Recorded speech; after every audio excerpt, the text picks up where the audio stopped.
welcome to 12 Crypto. This is part 1 of my HTML mining tutorial. In this video, I'll be showing you how to install HTMLCoin wallet, how to back up your wallet, and how to restore your wallet, as well as finding your receiving address and how to send HTMLCoin to another user. First, we need to go to github.com/HTMLCoin/HTMLCoin/releases. You can find this link in the description below. So now we're going to be downloading HTMLCoin. So when you get on GitHub, go ahead and download the top link, which is for Windows. Alright, once you do that, go ahead and run it and install the program. Once you've installed it, go ahead and run the program. It'll pop up a screen that shows that your computer is syncing to the blockchain. It'll say that there's about 8 years or so before you're synced. That's incorrect.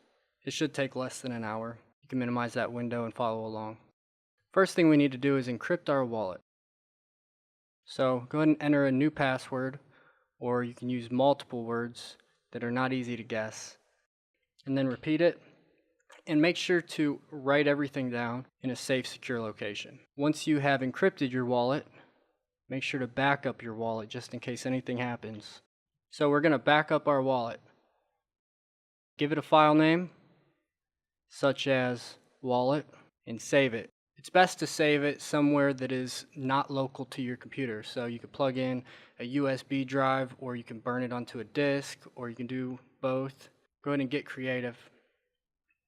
Once you have backed it up, if you ever need to restore your wallet, just go to File, Restore Wallet. Wherever your wallet is located, go ahead and go to it and click it, press open, and you will be good to go.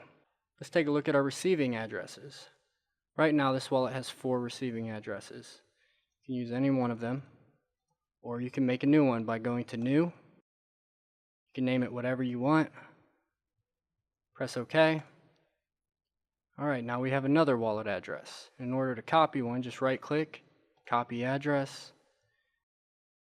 You can use that to receive HTMLCoin from anywhere.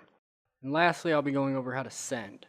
You get an HTMLCoin address from another user, copy their address, you'll paste it. You can type in a label if you want, amount. You can send an HTML, mili.html, and micro.html. And you can also choose to subtract the fee from the amount if you want. You can send to multiple recipients, and whenever you're ready, just press send. This is the conclusion of part 1 of my HTML coin mining tutorial. Please like, comment, subscribe. If you have any questions, feel free to ask them. I'll see you in part 2, and thank you for watching.